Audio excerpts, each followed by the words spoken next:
வணக்கம் உறவுகளே. ஒரு காணொலி காட்டுற பாருங்க, சூப்பர் காணொலி.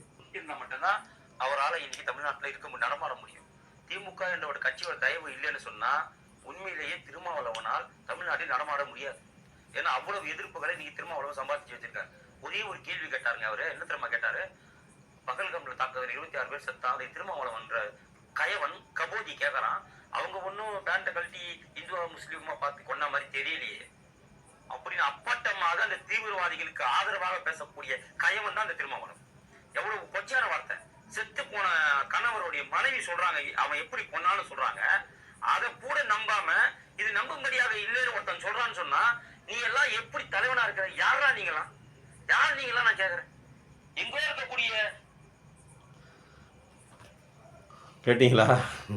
திருமாவை யாராங்கிறான், யார் நீங்கிறான், இந்த மண்ணின் மைந்தண்டா. இவன் யாருன்னு தெரியல. முதல்ல இந்த இந்த இந்த பேமானி எந்த ஊருன்னு தெரியல. பாவம். அவர் திருமாவை யாருன்னு கேட்குற, கபோதிங்கிறான், கயவன் அப்படிங்கிறான். இவன் எந்த ஊருன்னு தெரியல. இவன் பாருங்கள் எப்படியாப்பட்ட நாட்டை காட்டி கொடுக்குறான், கூட்டி கொடுக்குறான். இப்படிலாம் வந்திருக்காங்க பாருங்கள். தமிழ் தான் பேசுகிறான், நல்லா தெளிவாக தான் பேசுகிறான், தமிழ்நாட்டை சேர்ந்தவனாக தான் இருப்பான். ஆனால் பேசுகிறது பூரா யாருக்கு பேசுகிறான்? நம்மளுக்கு எதிரி யாரோ பிஜேபியை அவன் பக்கத்து சேர்ந்துட்டு பேசுகிறான். இது காசு வாங்கிட்டு பேசுகிற கூட்டம். ஒன்றும் பிரச்சனை. இவங்க உள் மனசில் தெரியும் அவங்க நமக்கு பிஜேபி நமக்கு எதிரின்னு. ஆனாலும் காசு வாங்கிட்டு பேசுகிற கூட்டம். இப்போ இஸ்ரேல் இராணுவம் அடிக்குது, இஸ்ரேலும் அமெரிக்காவும் சேர்ந்து ஈரான் அடிக்குது. அதுக்கு ஒரு போராட்டம் நடத்திட்டாருங்க திரும்ப. அந்த போராட்டம் ஏன் நடத்துகிற? இஸ்ரேலுக்கும் நமக்கு என்ன சம்மந்தம், ஈரானுக்கும் நமக்கு என்ன சம்மந்தம், அமெரிக்காவுக்கும் நமக்கு என்ன சம்மந்தம் அப்படின்னு. ஒன்றும் இல்லைங்க. எந்த நாட்டில் ஒரு இயற்கை பேரிடர் வந்தாலோ ஒரு போர் நடந்தாலோ அவன் இந்தியா கொண்டு போய் பொருட்களை கொடுக்குது, ஒரு உதவியை கொடுக்குது. அதே மாதிரி தான் இந்தியாவில் இருந்து யார் செய்யணும் செய்யக்கூடாது அப்படிங்கிறதெல்லாம் இல்லை. இவங்க பிரதமர் இவங்களோட பிரதமர் கொண்டு போய் கொடுப்பாங்க அடுத்த நாட்டுக்கு. அதெல்லாம் கேள்வி கேட்க மாட்டாங்க. இங்கேருந்து யாராவது ஏப்பா அப்படி கொள்றீங்க, மனித நேயமே இல்லாமல் கொள்றீங்க அப்படின்னு கேட்டால் உடனே அது தேச துரோகம். அது எப்படின்னா, இப்போ ஒன்று நல்ல ஜாபத்தில் வச்சுக்கோங்க.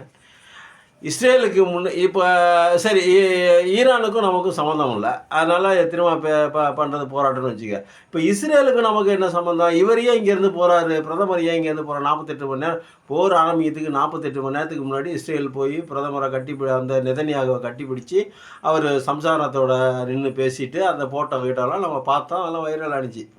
இவன் ஒருத்த மட்டும் இல்லை, இவனை மாதிரி இன்னும் பல பேர் பேசுகிறாங்க காணொலியில். திரும்ப ஆச்சா ஊச்சா எப்படி பேசலாம், அவர் என்ன இது இருக்குது, அவங்கள பற்றி பேசுகிறதுக்கு நமக்கு என்ன இருக்குது, நமக்கும் அவங்களுக்கும் என்ன தொடர்பு இருக்குது, அங்கே போய் போராடுங்க, இங்கேயும் போராடுறீங்க அப்படின்னு. இங்கே தானே போராட முடியும்? இங்கே எதிர்ப்பை காட்டுறாரு. போராட்டம்னா உண்ணாவிரதம் நம்ப இருக்குல்ல, இது செய்யலை. உடனே சொல்லி ஈரானுக்கு போய் அங்கே போய் போராட சொல்லு. இங்கே தான் போராடணும், எங்கே இருக்குமோ அங்கே தான் இருக்கும். யுத்த காலத்தில் போய் யார் போராடுறது?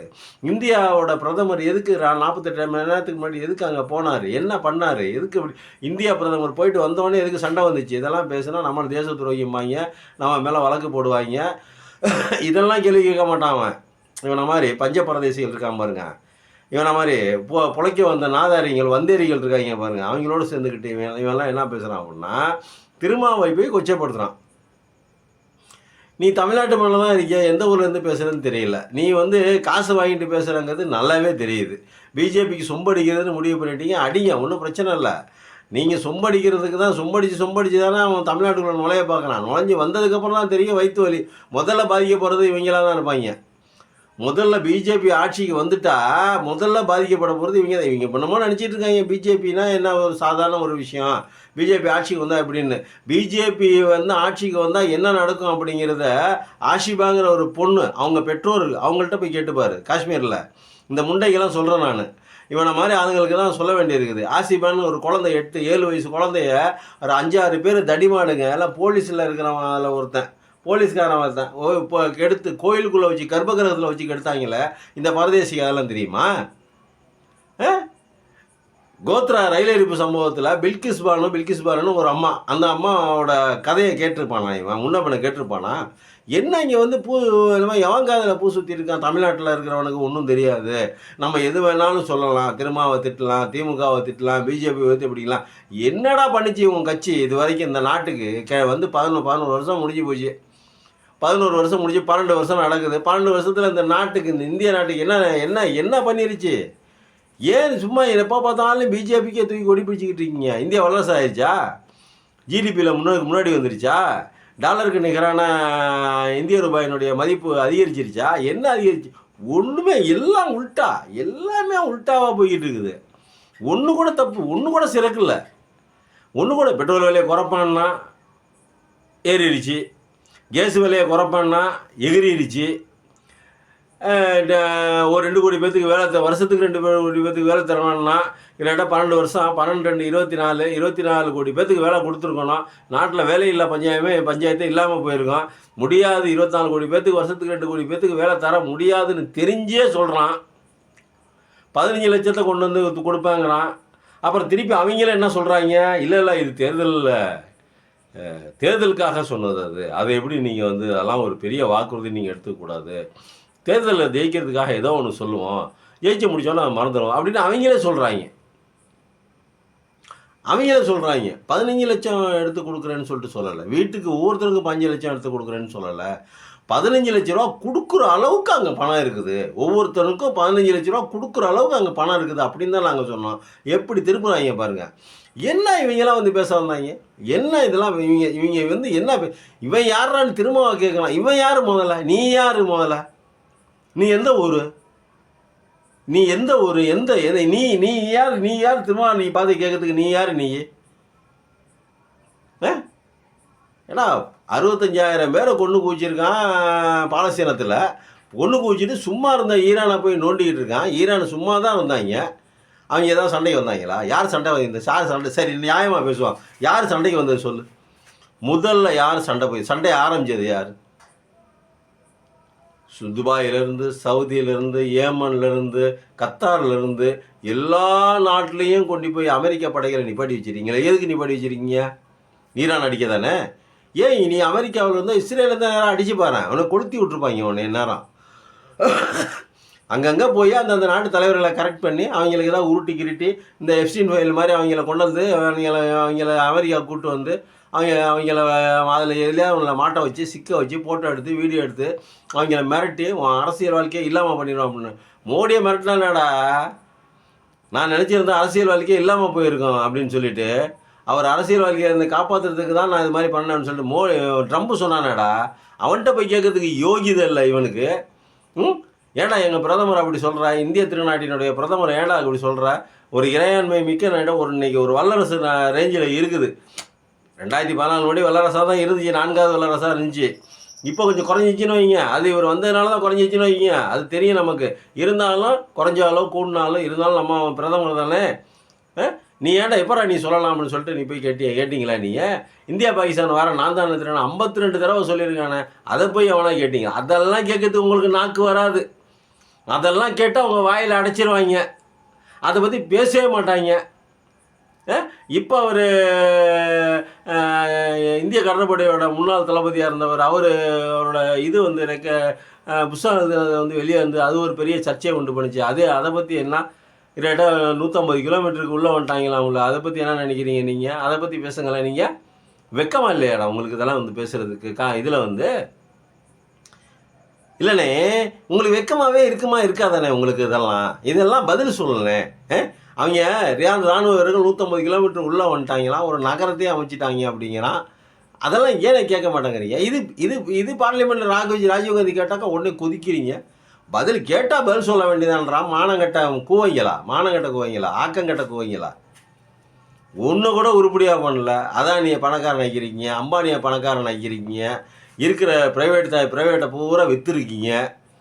அதெல்லாம் எவனுமே பேச மாட்டான்.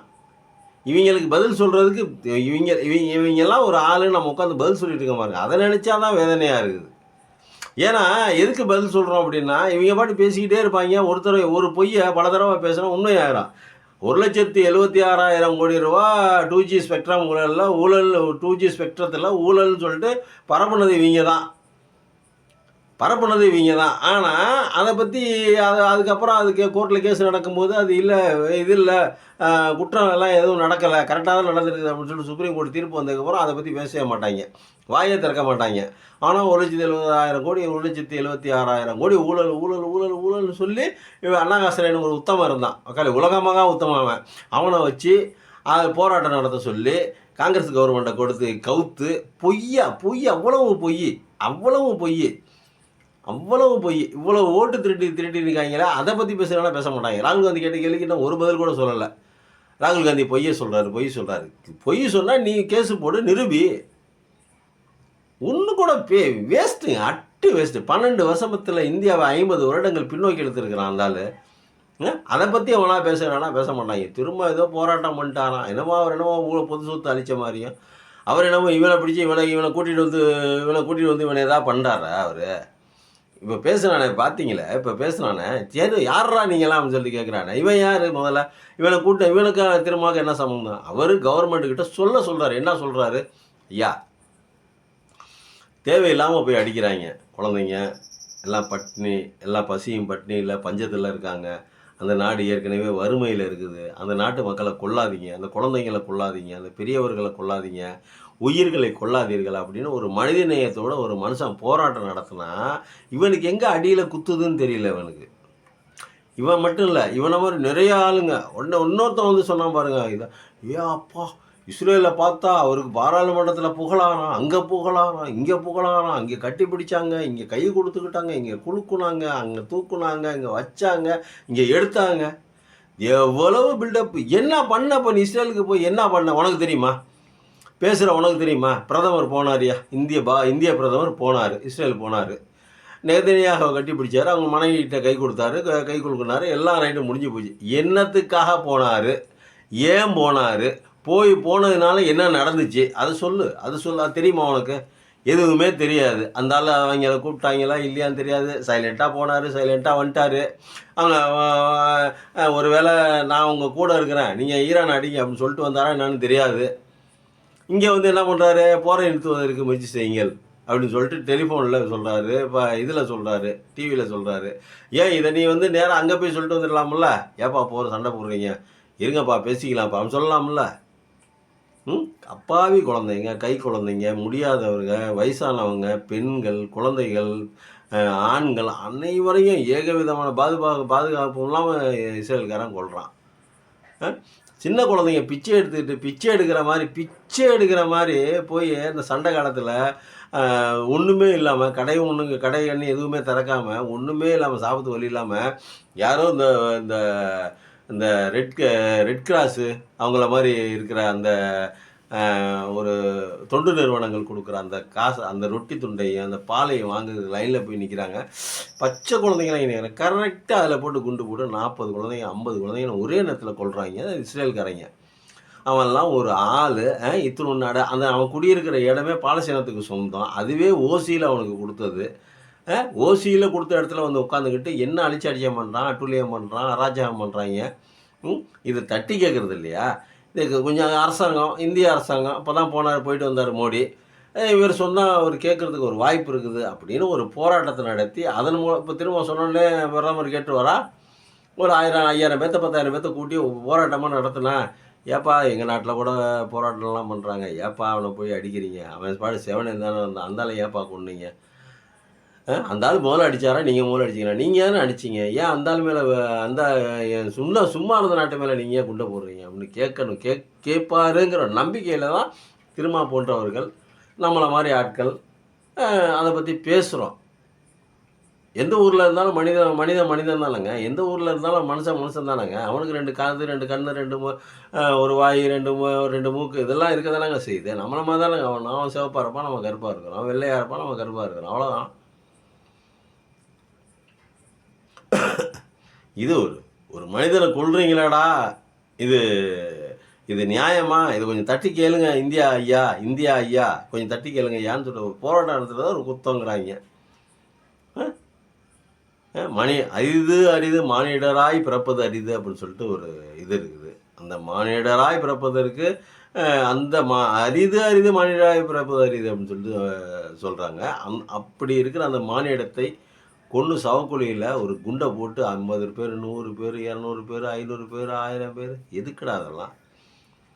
ஈரான் அவனுக்கு உரிமை இருக்கா இல்லையா? அவன் உனக்கு நீயே அணுகுண்டு தயாரித்து வச்சிருக்கல, மிசைல் தயாரித்து வச்சிருக்கல, அதே மாதிரி அவனும் ஒரு நாடு தானே, அவன் ஊர்லேயே மக்கள் தானே வசிக்கிறாங்க. இப்போ அவனுக்கு ஒரு பாதுகாப்புக்காக அவன் அணுகுண்டு தயாரிச்சுட்டு போகிறான். உனக்கு என்ன வலிக்குது? நீ மட்டும் தயாரித்து வைக்கலாம், அவன் தயாரிக்கக்கூடாதுன்னு அராஜகமா இல்லையா? அட்டூழியமா இல்லையா? அப்போது அவன் தயாரிச்சுட்டு போகிறான். அவன் நாட்டில் நீ என்ன கொடுத்து உன் நாட்டில் வந்து திருடி எடுத்துகிட்டு போய் தயாரிக்கிறானா? இல்லை, அவன் தயாரிக்கிறான், வச்சிருக்கிறான், அவ்வளவுதான். நீ ஏன் அதை போய் நோண்டுற? நீ எதுக்கு அதை போய் நோண்டுற? அவன் ஊருக்கு, அவன் வீட்டில் இருக்கிற மக்களுக்கு, அவன் குடும்பத்தில் இருக்கிற மக்களுக்கு, அந்த நாட்டில் இருக்கிற மக்களுக்கு ஒரு பாதுகாப்பாக இருக்கட்டும்னு ஒரு அணுகுண்டு தயாரிக்கிறான். அதுவும் இல்லைங்கிறாங்க, நீ வந்து பார்த்துக்கங்கிறாங்க. ஆனால் அணுகுண்டு தயாரிக்கிறான்னு சொல்லிட்டு பொய்யா சொல்லி மக்களை மடைமாற்றி திருப்பி ட்ரம்ப்பெல்லாம் வந்து அவன் வந்து பதவியெல்லாம் விட்டு இறங்கினான்னு வச்சுக்கோங்க. மோடி மாதிரி தான் பதவி விட்டு இறங்கினான்னா அந்த அந்த கடைசி காலம் இருக்குது பார்த்தீங்களா, ரொம்ப கொடுமையாக இருக்கும், ரொம்ப கொடுமையாக இருக்கும். இவன் செய்த பாவங்களுக்கெல்லாம் அரசாங்கம் தண்டனை கொடுக்குறதோ இல்லையோ, இயற்கை, நமக்கு சாமி மேல் நம்பிக்கை இல்லை, இயற்கை கண்டிப்பாக தண்டனை கொடுக்கும். அந்த தண்டனை ரொம்ப கொடூரமான முடிவாக இருக்கும். அந்த அவனோட முடிவெல்லாம் நெதன்யாகு அவன் மேலே ஊழல் குற்றச்சாட்டு இருக்குது, அநேக ஊழல் குற்றச்சாட்டுகள் இருக்கிறது. அவ்வளோ ஊழல் குற்றச்சாட்டுகள் இருந்தும் அவர் இது வந்து பதவியை ராஜினாமா பண்ணிட்டு போக மாட்டார். இப்போ போர் நடக்கலாம், அவனத்தையும் உள்ளே போட்டு நொக்கு நொக்கிடுவாங்க. அவன் பதவியை பிடுங்கி உள்ளத்தையும் போட்டு நொக்கு நொக்கிடுவாங்க. போர் வந்து அதுக்காக தான். எங்கே நம்ம வந்து டென்ஷன் இல்லாமல் இருந்தோம் அப்படின்னா நம்மளை பதவி காலி பண்ணி நம்மள்ட்ட இந்த அதிகாரத்தை பிடிங்கிறாங்க அப்படின்னா இவன் போர் மேலே போர், சண்டை மேலே சண்டை போட்டுட்டு இருக்கிறதாக தகவல் நமக்கு வருது. அப்போ நீ உண்மையிலேயே வந்து ஈரான் வந்து தப்பு பண்ணல, எந்த தப்பும் பண்ணல, ஆனால் நீ போய் அடிக்கிற எதுக்கு? உன்னையை காப்பாற்றிடுறதுக்கு, உன்னுடைய சுயநலத்துக்காக வேண்டி நீ உன் சொந்த பொண்டாட்டி பிள்ளைங்க கரெக்டாக பிஜேபிக்காரங்க மாதிரி அவங்களும் செய்கிறாங்க போகிறீங்க. அவன் சொந்த பொண்டாட்டி சீமான் அப்படி தான். அவன் பொண்டாட்டி பிள்ளைங்க நல்லா இருக்கணும்னு எப்படி திறன் அந்த நிதி இந்த இதெல்லாம் வாங்கி சொத்து சேர்த்துட்டு மக்களை பூரா ரோட்டில் விட போகிறானோ, அவனை நம்பி போகிற மக்களை நம்மளால விட மாட்டான். அவனை நம்பி போகிற மக்களை எப்படி நட்டோட்டில் 3 ரோட்டில் நிப்பாட்டிட்டு போகிறானோ, அதே மாதிரி இவன் பொண்டாட்டி நெதன்யாகுக்கு அவன் பொண்டாட்டி பிள்ளைங்க நல்லா இருக்கணும், அவன் வந்து நல்லபடியாக வாழலாம், அவன் நிறைய சொத்து சுகம் வேணும் அப்படின்னு சொல்லிட்டு அதுக்காக ஒரு இராணுவத்தை பயன்படுத்தி, ஒரு நாட்டினுடைய தலைமை பதவியை பயன்படுத்தி, ஒரு இராணுவத்தையும் அந்த நாட்டு மக்களையும் பயன்படுத்தி ஒரு நாட்டுக்கு எதிராக போர் தொடுத்து அதனால் பல லட்சம் பேர் எழுந்து பல ஆயிரம் பேர் எழுந்து இது உன் ஊர்லேயும் தானே இறப்பாங்க. ஒவ்வொரு நம்ம அடிக்கிறான்ல, அடி சல்லன்னு அடிக்கிறான்ல, அதுக்கு ஒரு நாள் பதில் சொல்லவே முடியலன்னு சொல்லிட்டு தானே எல்லா ரிப்போர்ட்டும் சொல்லுது, எல்லா பேப்பர்லையும் சொல்கிறாங்க. அடித்து நொறுக்குறாங்க ஈரான்காரங்க அப்படின்னு. ஏன் தொட்டோன்னு இப்போ வருத்தப்படுறல்ல, அது மாதிரி தான் இவங்கள மாதிரி பேசுகிறாங்க பாருங்கள். இவங்களுக்கெல்லாம் நல்லா உண்மையை உரைச்சி இவங்க எல்லாம் தெரியுங்க. அவங்க பாகிஸ்தான் இது அமெரிக்காவும் இஸ்ரேலும் பண்ணுறது தப்புன்னு நல்லா தெரியும். ஆனால் என்ன பண்ணுறது, வாங்கின காசுக்கு கோவணும்ல. வாடகைக்கு வாயை விட்டு கொடுக்கிறார்கள். சப்ஸ்கிரைப் பண்ணுங்கள்.